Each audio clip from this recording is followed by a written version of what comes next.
Мне страшно. Кто-то стучится к нам в дверь. Но я сейчас не могу вам показать, потому что у меня телефон на зарядке. Вот. Я не знаю, что делать. Кто-то стучит в дверь. Дома никого нет. Телевизор я включила, в комнату забралась. Видите, я в комнате. Вот.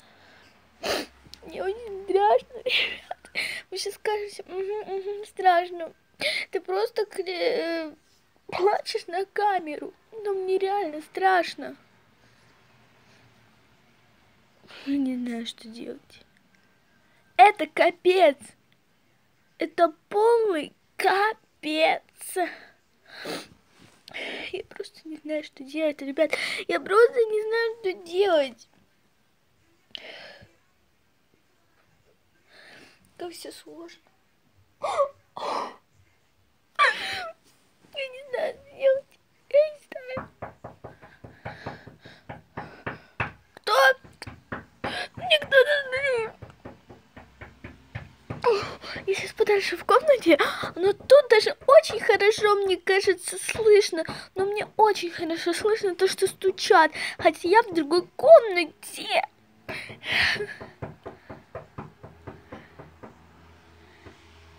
Надоели уже, стучат и стучат. Я не могу, я не знаю, что делать, ребята. Я не буду вас просить поддержать меня лайком. Как тут помогут лайки? Ребят, я не знаю, что делать, реально. Ребят, у нас выключился свет, капец. Вызывайте полицию. Я не знаю, что делать. Вызывать полицию, может. Но мне реально страшно, ребят. Время заканчивается, скоро видео должно закончиться. Всем пока. С вами была Даша.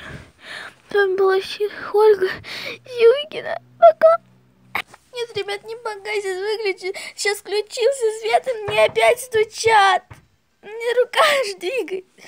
Нет, я не стучу сама. У меня даже тут нет дерева, чтобы стучать. Или железо. Двери у меня нет, чтобы стучать. Я не знаю, кто стучит. Я не знаю. У меня даже тут никого нет, ни друзей, никого. Я одна.